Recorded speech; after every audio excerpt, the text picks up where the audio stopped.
we're going to talk today about those anxious moments. And in our lives, we've all had times of having anxious moments.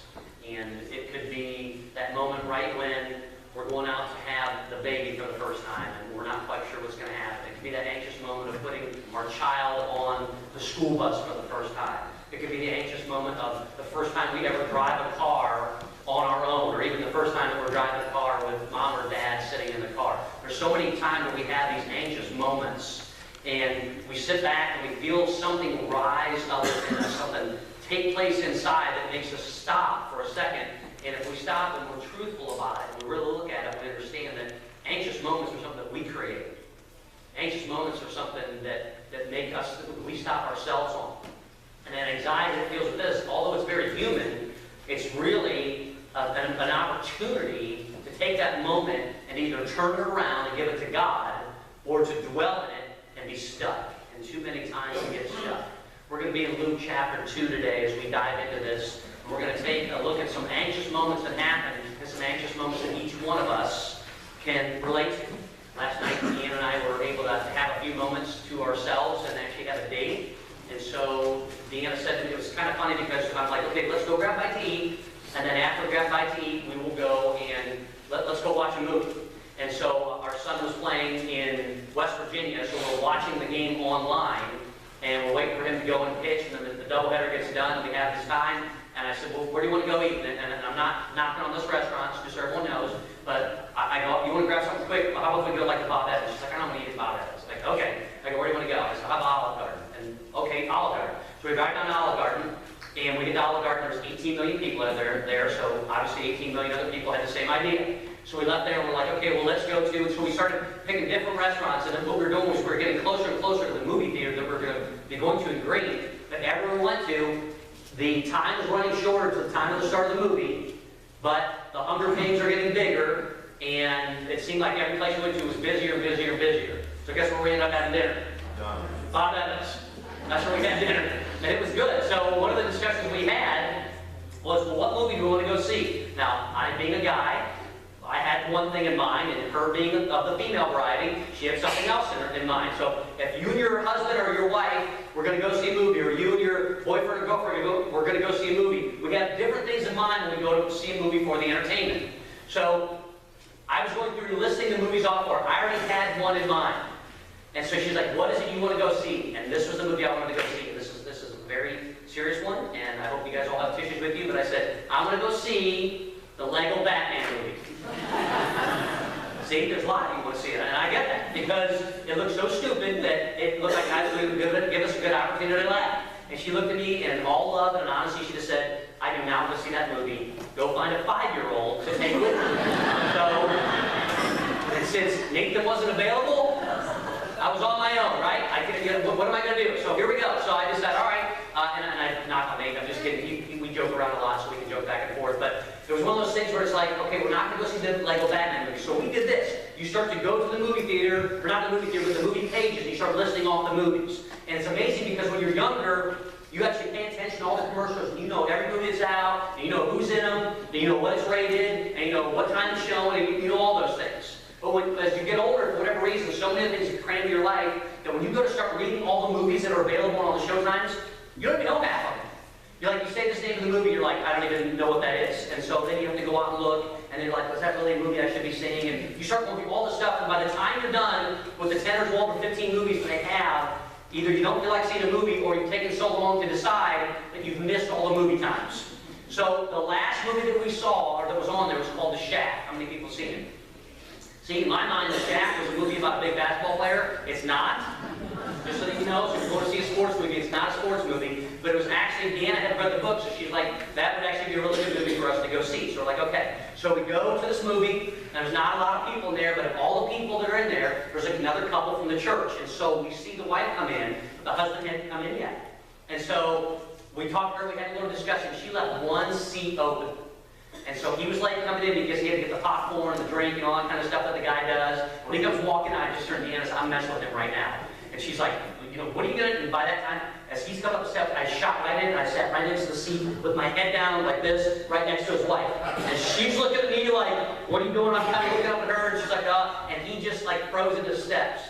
And so then I got up, and looking at me, and I'm like, I think he wants to fight me right now. Kind of thing. And here, what happened was, and I found this out later, as he was like, he couldn't see me because his eyes hadn't adjusted yet, so he had no idea who it was. So he's looking at me, and finally he's like, oh, hey! So we're giving big hugs, and probably the other, 50 people in the theater, or 30 people, or 20, whatever, were like, would you guys sit down there? The previews are supposed to start. So anyway, he ended up sitting across. He's handing me popcorn across the aisle. This is a double date now, right? Just we leave this little space, and we're enjoying it. But The Shack was a movie, and if you haven't seen it or don't know about it, it's actually a movie that talks about God's love. And it's a movie that makes us sit back and look and go, maybe I'm not really viewing my day-to-day activities, my day-to-day life, through how God sees us and through how God loves us. And I know I've understood, I've heard people say they're critical about this because the way this is depicted, the way this is depicted. Listen, some of that's Hollywood. Some of those things we can't really deal with, and some of those things that are really not up to us. I wasn't looking at it from that standpoint. I was looking from the standpoint of, how is it that God walks with us every day? How is it that we walk with God every day? How is it that God sees me? How is it that God sees you? And then how do I take that in turn to see you and to see others? Am I looking at others with God's eyes? Or am I looking at others through my eyes? And so many times in the different areas that we have in our life, and so many times in the moments that we have in our lives, too many times we look at it through our own eyes. We've been hurt. We've been jaded. We've been beat up. We've been knocked down. We've been looked over. We've been passed by. And so the older we tend to get, the more we're just like, hey, that's just the way of the world, that's how it's going to be. But we take all that in, and then we turn it, we pass it out to the next person. And usually, the person that gets turned to is someone that we love very much. It could be our husband or wife. It could be someone that we thought was a friend. It could be our child. It could be our grandchild. And we tend to take this view of the world and then pass that on to them. And the judgment has already been done. And one of the things that I found in that movie that was amazing to me is that it's not our role to judge. And when Jesus said, judge not lest you be judged, he was literally saying, hey, you guys, it's okay for you to discern, to understand the difference between right and wrong. But you don't know what they're doing, and they don't know what you're going through, and you don't understand those things. So at the end of the day, when will you decide not to condemn them? See, that's a different side of judging. When will you decide not to condemn them? Even if, here's the difficult part, you have already been condemned by them. They've already judged you. They've already juried and executioned you. You're already the bad guy or the bad gal. You're already the screw-up. You're already the one with the past. You're the one that's angry. All of those things that we deal with every single day that well up inside us. And so, do we have this opportunity to make a change? And I think God shows us the answer to that is absolutely, positively a yes. But it still has to come back through His eyes, and how we determine that is through His Word. So Luke chapter 2 is where we're going to start today. And this is normally what people would see as a Christmas story. I've shared some of these verses with you before, but we're going to break it down in a little bit different way today because there's some portions in here that are very, very, very important. So as we got into Luke chapter 2, we're going to go toward the end, and it starts in verse 41. But where I want you to start are the moments, and you can look at this week. You can look at this week of, man, these were moments that I sat back and said, what is going on? These are moments I'm like, why me? These are moments where I was going, okay, this isn't fair.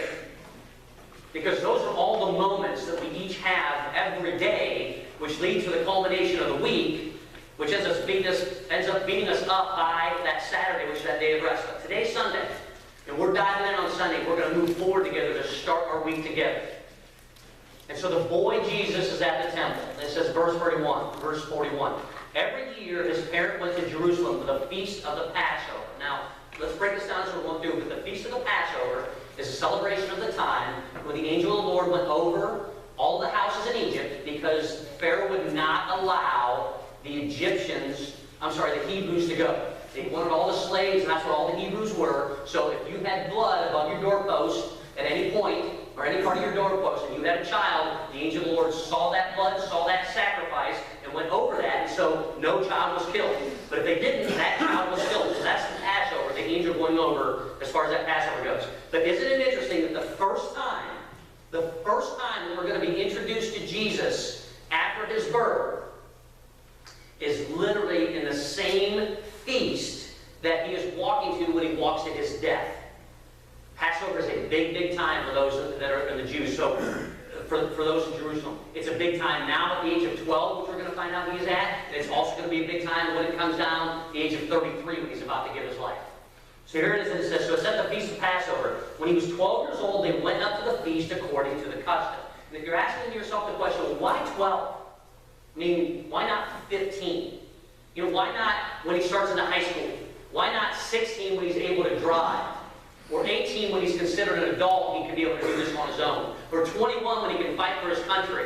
Or he can legally drink? Why the age of 12? Well, in the Jewish culture, at this age of 12, they're ready to hand him off into manhood. And so at the age of 13, when he steps into this, this is a huge time because the family is introducing you to the feast that you would have to be a part of every single year. And so Jesus at the age of 12, this is literally a time when they're getting ready to hand him off. And so at the age of 12, they go for this, which was according to the custom. It said after the feast was over, while his parents were returning home, the boy Jesus stayed behind in Jerusalem. So here's this 12-year-old, and he obviously has a mind of his own. And he's already made the choice, I'm going to stay back. You know what? There's this feast that's going on, that's all great. But here's what we don't see in this. The Feast of Passover takes place, but then right after it is the Feast of Unleavened Bread. And so there are multiple feasts that take place in Jerusalem, and 3 times a year, all the males are expected to come back. And they have to come back for at least one. And Passover and the Feast of Unleavened Bread, these two are ones that most people come to. This is the busiest set of feasts of the year. You're going to have more people in this city at this time than at any other time throughout the year. And so this 12-year-old boy makes a decision on his own to stay behind. It says, after the feast was over, while his parents were returning home, the boy Jesus stayed behind in Jerusalem, but they were unaware of it. Thinking he was in their company, they traveled on for a day. Then they began looking for him among their relatives and friends. So here they go, and they're walking along for a day, a full day, before Mary, the mother of God, realizes that her son, Jesus, is not with them. So if you've ever had a bad day parenting, I'm pretty sure you haven't had that bad of a day. If you're ever like, I'm never going to be mom of the year, Mary wasn't mom of the year. If you're ever like, I'm a terrible parent, Mary was a terrible parent. Now, was she a terrible parent? No. But what happens with these feasts is that the whole family, everybody comes together and they walk from wherever they are. And at this time, they've been dispersed all over what they see as the world. So some are in northern Africa, some are in Egypt, some are in Italy, some are in Greece, wherever they might be. And they're all coming back to Jerusalem. Well, how'd they get there? Well, they might ride on a boat across the Mediterranean to a spot, get off at a port, and then they have to walk the rest of the way. They are walking, and so they're walking with their family and their friends because there is safety in numbers. But the other side to it, in that safety in numbers, is it's easy to lose someone. And if you have a 12-year-old, what's he going to do? Hey, I'm going to run along with my buddies, right? Hey, I'm going to be with that family. Hey, I'm going to be over here. Hey, and you're doing this. Hey, make sure you check in. How many people will you do that at games? Check in at the first quarter. Check in at halftime. Check in at the third quarter. Check in at the end of the game. We do this for every game that they're at, the games we're with. And then that's game 1. By game 5, you're like, check in with me at halftime. By game 7, you're not even at the game. Text me to let me know what the score is. Right? That's how it changes as the year goes on. And then game 10, you're like, oh, you went to the game tonight? That's how we are as parents. Mary here did the same thing. Hey, Jesus, he's probably with some friends, he's with family, because we're all with friends and family. And so they're walking along, and they walk for a full day when they realize, I don't know where my kid is. Who here has ever been in a busy place and lost one of their kids? Okay? I'm just going to tell you all this so you know it was your kid's fault. There you go, it's all now as a parent. Thank you, Jesus. When Chandler was about all of 2.5, because Jake was 6 months old, we made a trip to Geauga Lake. And when we went to Geauga Lake, we were with friends of ours, and some of you guys know the story, and especially for our family, you know the story. And so Deanna decided to go with our friend's wife to go on a ride. She was pregnant, there's only certain rides that she could ride. And so she said to Deanna, do you want to go on this ride? Deanna's like, yeah, I want to go on this ride. And so they made probably the worst decision of their lives. Not to ride on the ride, but to turn to me and my friend Z and say, you guys watch the kids. So he has a son named Z, and I have Chandler and Jake. So it's 2 parents, 2 adults, 2 men, 2 husbands, and 3 kids. That's not fair. Okay, the numbers are not in our favor, right? But in our mind, we got this because only 2 of them can walk, and one of them can't walk well enough, and one of them is 6 months old, which is Jake.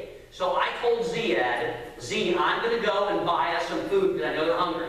So how about if I step over here, I'm going to get us French fries and maybe some burgers or whatever. And he's like, okay. I'm like, you stay with little Z and Chandler.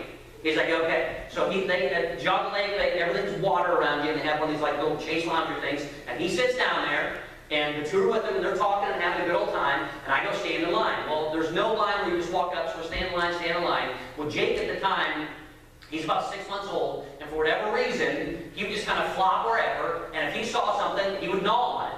So he's 6 months old, he was sitting here like this, and I ended up carrying him like a football, and he's gnawing on my hand. And so the person next to me is like, oh, your kid's so cute. And I'm looking down, and he's like, all of that, like, how's that cute? But okay, he's spitting up everywhere, and he pulls up, looks like he has a shoestring hanging out of his mouth, all those things. I'm like, oh, thanks. I go, well, like, yeah, he's here with his brother, we're just getting something to eat. Oh, where's his brother? I go, he's over there with my friend. I look over, and my friend Z is laying on the chase lounge like this. And his son is standing right next to him looking at him. And guess who's missing? Chandler. And guess what? He's in a diaper. He's 2.5 years old because what you do is you take your kids at that time and you put them in diapers and you try to see how much water it can consume. And then you take the diaper off and you're like, look at this thing, are you kidding me? You try and squeeze it out, and every once in a while, if no one's looking, especially the wife, you'll pop it open to see what those little things look like on the inside of the diaper, because we're guys, that's what we do, and you're fingering through and all stuff. Then you toss it out, you put the next dry one on, and that's just what you do. Okay, because you're guys, we're dudes, that's what we find amusement in. So Chandler, who's in a diaper, and that's all he's in, is not there. And me as his dad, I am noticing this. And I'm like, what do I do now? I've got this kid who's got shoestrings hanging off, no one on my hand. I've got my friend who's asleep, and he is with the sun, and I yell, like any dad would do, I yelled, Z! And he didn't do anything, because he was taking Z's. And I went, Z! Z! And I screamed out the 3rd time, and he kind of nodded, and he looked around like this, and he saw his son, and he looked, and then he looked up and he saw me, and he went just like this. Where's Chandler?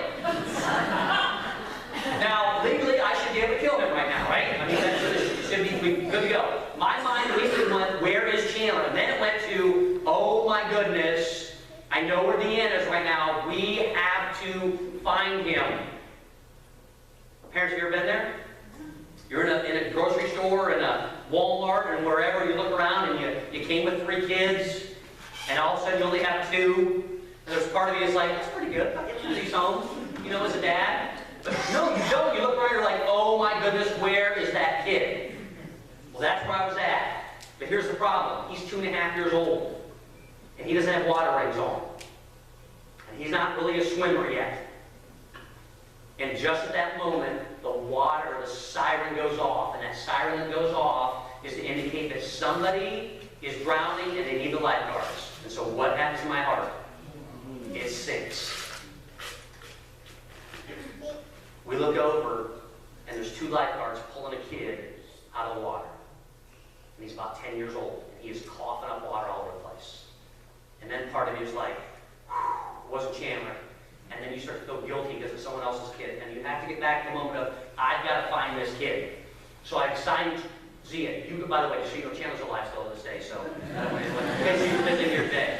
You go this way, you go this way, you go, and we're going wherever we can. So, little Z, you stay there. Jake, you keep sucking on my hand. Whatever you're doing, your kind of things. You're 6 months old, you don't really know anything else. And we run over to this side of the water. No one's in it. We go to this side of the water. We're going over, and we're beside ourselves. When all of a sudden, it happens. Off in the distance, I see 2 heads bobbing, walking toward us. Yeah, we're going to have a come to Jesus moment, right? And Jesus in the form of Holly and Deanna. And one's going to be mad, and the other one's going to be my wife, right? And she's going to, and I don't blame her. And so we're looking around like, Z, we got to go back. And so we're doubling back. And so we go look, we come back and check on Z. Go back. We're going back and forth and back and forth. And about the last time, he went on one side, I went on the other. We come back, and I see those 2 heads, and I look down. And there at that same chase lounge that Z had fallen asleep stick on it that spiral all the way up, and he's ripping off pieces and he's giving it to Z, and they're just chewing away, and he's got candy all over him. He, at 2.5 years old, we never told him we're going to get food. I just told Z. He was trying to feed his friend, and so he walked in his diaper, because you remember seeing it. He walked across a bridge, across another bridge, where they had one of those stands, and I still don't know to this day. I'm pretty sure he didn't have a wall or anything, but I think he just went up and said, those must be free, because he doesn't know what free is, and he took one, and all he was doing was feeding his friend. And I went up to him and I said, listen, don't tell Mom. And also, all those rolls and stuff, this is why you keep going eating all the sugary candy. No, I just said, I'm so glad to see you. I hugged him, felt like I'm good stuff. It's like, you're just freaking out. There's a part where you're pulling him up and going, oh, but you have these anxious moments. As soon as our wives showed back up, as soon as, because we, in our mind, this is what happens. Let's let the day go through. This is halfway through the day. Let's let the day get done. And then at that point, we'll share all this with them because there's no sense getting them all upset, right? There's no sense in getting too upset about it. But here's the problem. Zia is from Lebanon, and he is Middle Eastern. And so when Holly showed up and she looked at him and he was ghost white, she knew something was up. And she's like, what happened? And she's pregnant. And he's like, what do you mean? She's like, what happened? Just tell me what happened. So we had to tell this whole story. And for the rest of the day, that's what we're hearing about. But it's anxiety, right? It's these anxious moments. It's these anxious moments that we can't control. The siren goes off. It's like, oh my goodness, what do I do next? What's the next step that I take? And we have all been there. Whether it's us losing a child in an amusement park, or losing them in a store, or not finding Mom where they're supposed to be, or they were supposed to be waiting at this time. Why am I not seeing them? Why are they not outside of the school? Why isn't Mom and Dad picking me up? Where is it? We all had those anxious moments. And even Mary did. And she did this once again with the Son of God. And she did it for a full day. Here's the amazing thing. If they walked out a day, that meant they had to walk back a day. So she's got an entire extra day to think about, where is my son? How would you be feeling? As a mom right now, you would be terrified. We can't go for 2 hours, let alone 2 days, without our child being there. And Mary is feeling the same thing that we would be feeling. So it says this, it says, then they began to look for him among the relatives and friends. When they did not find him, they went back to Jerusalem to look for him. After 3 days, they found him in the temple courts, sitting among the teachers, listening to them and asking them questions. Now watch what happens. Everyone who heard him was amazed at his understanding and his answers. When his parents saw him, they were astonished. And his mother said to him, let's stop here for a second. Jesus wasn't at the lost and found. Right? Jesus wasn't sitting in the missing persons place. You know, that little booth you have where you can't find your kid that you lose at MGM. Another story. Did that one too. Okay? I know. Quit taking kids to your amusement parks, right? But it happens at times. These are the things that take place. This is part of life. And yet, here was this 12-year-old boy who was heading into manhood. And when they show up, he's right in a place where God is present. And not only is God taking care of him, but he's taking this opportunity to learn more and to grow more and to understand more. Isn't that part of why we come on Sundays? I mean, I want to know that this word is relevant to my life. I want to know that I'm not the only one that has anxious moments. I want to know that as graduation's coming up and I have questions, or I'm going to start into college and I have questions.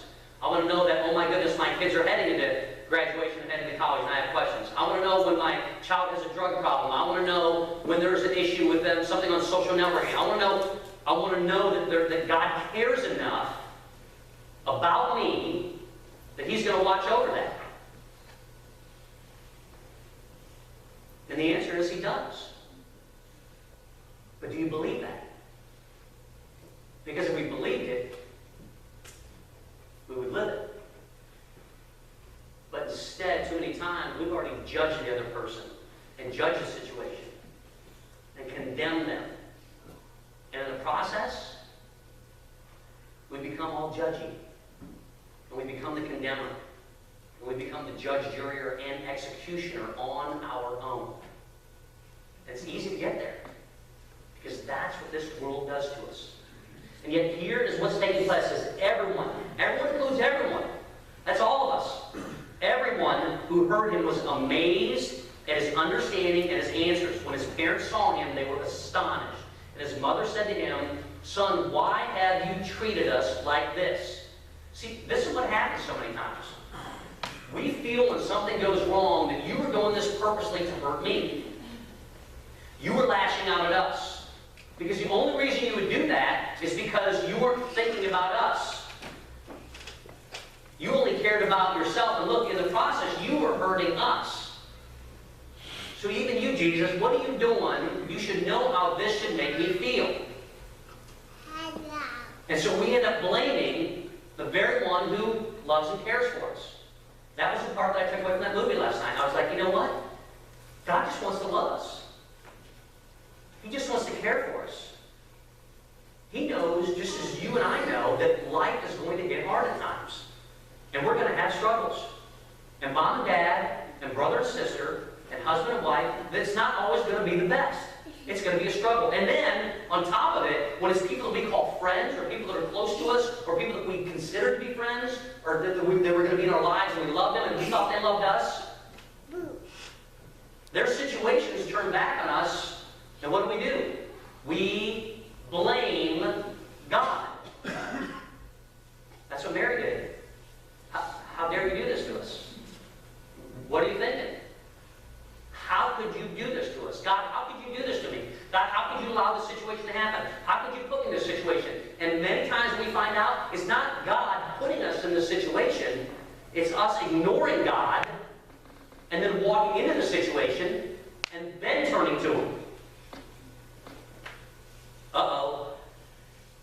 That hurt. That's truth. And we've all been there. I made this decision. I made this choice. I couldn't control the consequences of it, so I blame God. It's got to be God's fault. We don't turn back.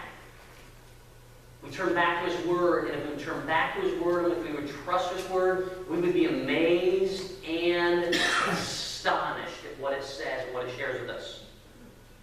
It says, "Son, why do you treat us like this? Your father and I have been anxiously searching for you." So instead, Jesus, since you didn't come with the family, and you weren't with the friends, and you weren't walking along with us, now we have this anxious moment. We have these anxious moments that are taking place. And even though we showed up, we're amazed and astonished by everything that's taking place.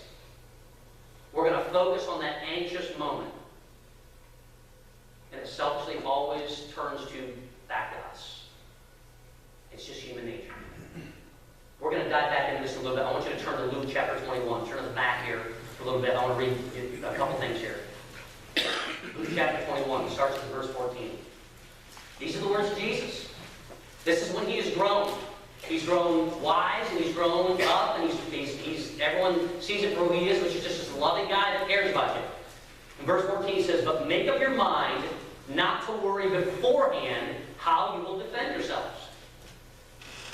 And we all get to the point in time where we defend ourselves. You get attacked enough, you're going to defend yourself. You feel as though you have to defend yourself. We're all there. We've all been there. So it says, "But make up your mind beforehand how you will defend yourself." But make up your mind not to worry beforehand how you will defend yourselves. "For I will give you," this is a promise. "For I will give you words and wisdom." Man, I'd love to have that.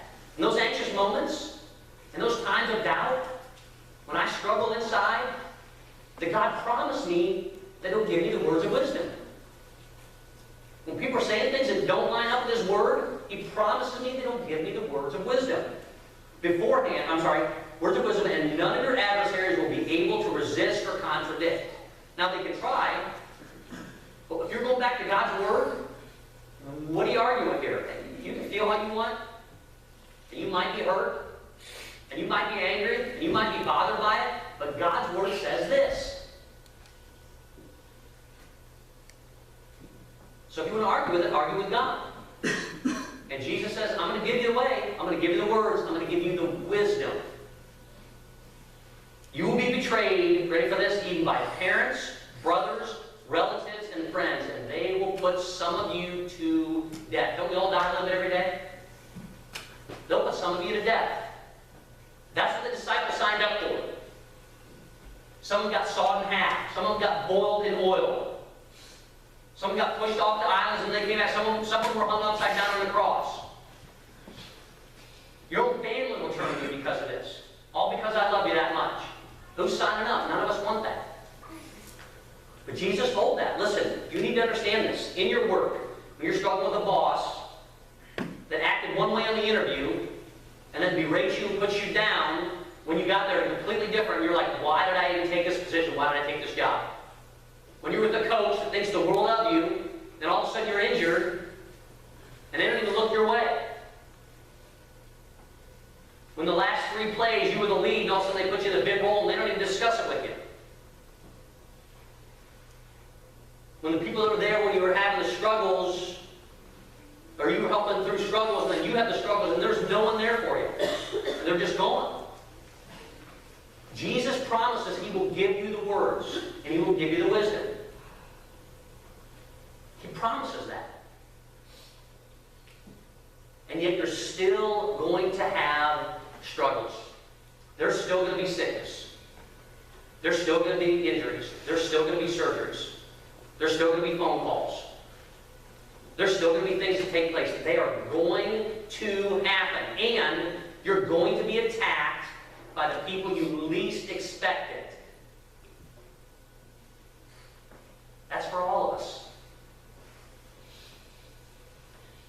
And if we're not spending time with Him and in His Word and resting in His love, how will we ever be able to share those words and that wisdom, not only with others, but with ourselves as a reminder? Because we're going to need them. Because this is life.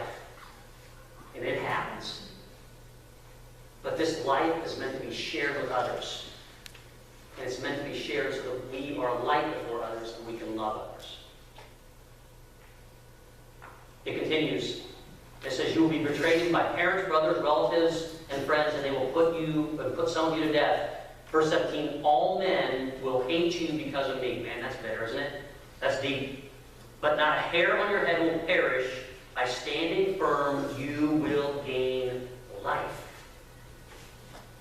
We've already won.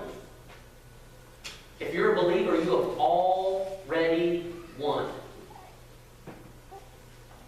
So here it is with the people that we love the most, that love us the most, and we're in a battle. But then there's the outside world that attacks us as well. Turn back to 1 Peter chapter 5. We're going to head back to Luke 2 in there a little bit. 1 Peter chapter 5. If you don't have your Bible, you can write these down. Verse 5. All of you is all of us, clothe yourself with humility toward one another. I haven't walked in their shoes. I haven't been where they live. I don't know the things that are going on in their lives. I'm not married to him or her. I don't have those kind of kids. My kids don't have their kind of friends. Fill in all those things. This is life. Clothe yourself in humility toward one another, because God opposes the proud but gives grace to the humble.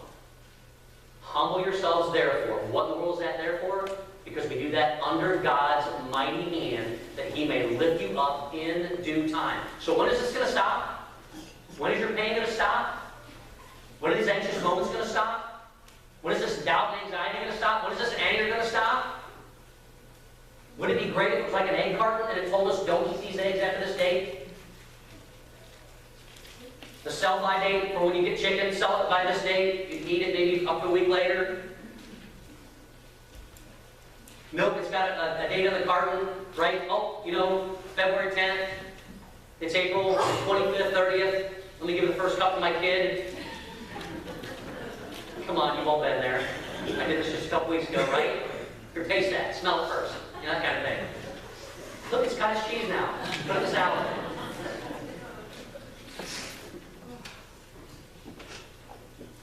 These words He shares with us. therefore, under God's mighty hand, he may lift you up. When? In due time. And this is where we stop our faith. When is due time? See, it's April 30th. And so tomorrow's May, a new month starts. I need to know, that it'll be May 1st or May 5th. I'll give it till June 1st. I'll even give it to July 4th because that's my favorite holiday. But when I start seeing fireworks, if this isn't fixed, God, you're done. This is something we repeat again and again. And the promise is that in due time, God will lift you up. Just think about this for a second. If you are seeking His Word, and you are gaining His wisdom, and you are learning to love as He loves, whenever in due time is, doesn't matter. Because in due time may be when you're dead. In due time may be at the worst moment of your life, when all you can do is rely on Him. In due time may be those moments where you're being put down the most. But through it, God is going to say, listen, I'm going to grab a hold of you and I'm going to lift you up with this mighty hand. Because when God does that, He does this and He does this. Jesus said, nothing will pluck you out of the palm of my hand. Nothing. There's not one thing that can pluck you out of the palm of my hand. Out of my mighty hand. When's it going to happen? In due time. Anxious moments going to come? Yeah, they're going to come. They're going to happen. But in due time, my mighty hand will raise you. And so He says this, cast all, not some, not occasionally, cast all your anxiety on Him. Why? Because He cares for you. We don't know the next step. We don't know what tomorrow holds. We don't know if we're going to get a vacation. We don't know if the bonus is coming. We don't know if they care enough to promote us. We don't know when the lies are going to come. We don't know when they're going to put down our friends and people that care for us and that were there for us in times of need. And now all of a sudden they're shooting darts at us. Or shooting darts at you. We're just called to rest and rely on God enough for Him to take those anxious moments away, because He's going to lift us up in due time. Will we humble ourselves enough before God to allow Him to do so? Turn back to Luke chapter 2, because Jesus gives us the example that we need to be reminded of. Remember, this is a 12-year-old. This is a 12-year-old. Have you ever heard a young teenager or a young person speak and they say something and you're like, oh, I wish I had thought of that. Oh, I wish I'd said that. Or even, where did you come up with that? That's part of what I love about youth group, is because every once in a while they'll say something, I'm like, that was good. Where'd you come up with that? And they're just like, what? What are you talking about? I'm like the smartest person ever. Good, right? No, they don't do that. They're just like, I don't know, it was on my heart. And part of me thinks, well, you're not jaded enough by this world, or beaten up enough by this world, that you can say those things. And you'll trust in them. I don't want them to get hurt anymore. None of us do. As a parent, we don't want to see that happen. Mary was handing Jesus off during this time. The term age of accountability is nowhere in the Bible. That's where this comes from. She sees the boy that she brought to Jerusalem is now becoming a man before her own eyes. And she is amazed and astonished. And everyone there is amazed and astonished. And yet she went back to the anxious moment. Before I read the words of Jesus, watch what happens. Just listen to this again, starting in verse 47. Excuse me. Everyone who heard it was amazed at his understanding and his answers. When his parents saw him, they were astonished. His mother said to him, son, why have you treated us like this?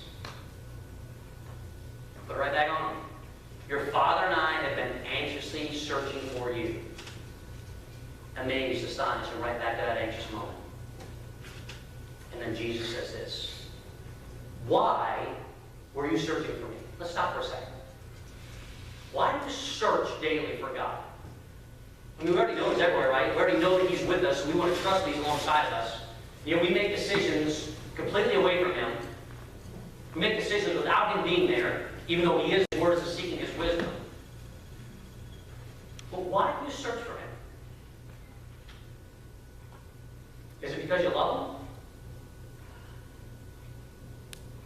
Or is it because that's what you're taught to do? Is it because that's what religion says? Why do you search for him? That's a personal question you have to ask. Why do you search for him? Do you search for him? Jesus is asking his mom this question, and his earthly father this question. Why were you searching for me? He asked. Didn't you know I had to be in my Father's house? Depending on the version you have, it may say, didn't you know I had to be about my Father's business? Didn't you know that? Didn't you understand that? I mean, you live with me every day. You were there when the shepherds came. You were there when the angels showed up. You were there when it was the manger. You were there for all those things. You've been there for the last 12 years. And you've lived with us. Mary even missed it. His own mom even missed it. But Jesus is about the Father's business. And when he died on the cross, and when he rose again from the dead, you and I became his business. So what are you searching for? Because when we seek his words and we seek his wisdom, we can't help but be amazed. And we can't help but be astonished.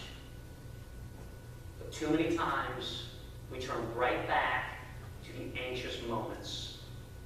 And we blame God for it.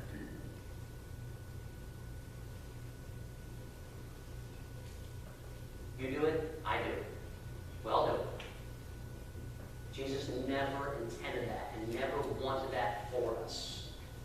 Watch how this set finishes. It says, but they did not understand what he was saying to them. And I think many times we don't understand what it is that Jesus is saying to us. Then, so that's the next thing that happens. He went down to Nazareth with them and was obedient to them. Okay, I was here about my Father's business. You found me in my Father's house, and now I'm going to be obedient to them because that's what I'm called to do, and that's my role, and I understand that. It says, and Jesus grew in wisdom and stature and in favor with God and men. And at the end of the day, that's what we all want. Every day I want to be amazed. Every day I want to be astonished. Every day I want to be captivated by God and his word. I know there's a big story. I want to be part of it. And I am, if I'm a believer. But I want to stop at that amazement. I want to stop at that astonishment. I want to recognize God for who he is. And not just only for who he is, but what he did for me. Because he did something that no one else ever has. He conquered death. And through it, he gave you and he gave me life. And he promises me every day, through his words, to bring me the wisdom I need in those anxious moments. But can I stop myself long enough in those anxious moments to recognize him? Tonight, I'm hoping it's a clear night. It probably won't be because we live in Ohio. But if it's not tonight, it's the next night or whatever it might be. I want you, because one of the things that was in that movie that just struck me was the time when they take and they just went out to look before the stars. Just you, it can be your dogs, you can take it out at night, whatever it might be. I want you to go out and just you and God to look up to him and to cry out to him and speak to him from your heart.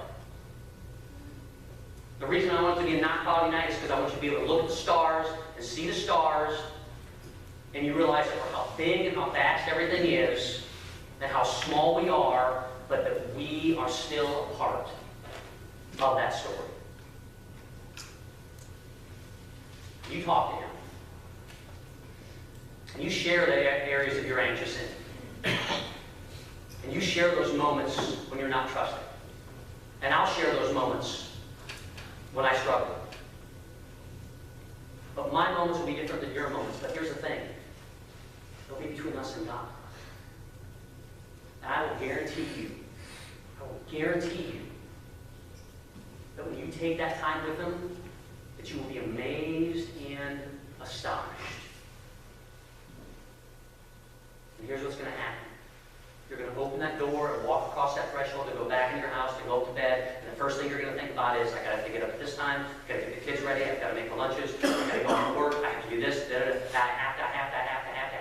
Anxious moment, anxious moment, anxious moment, anxious moment. And stop yourself.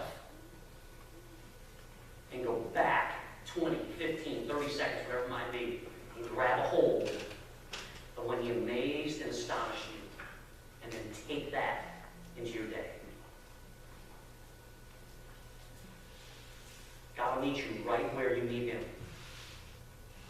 And he promises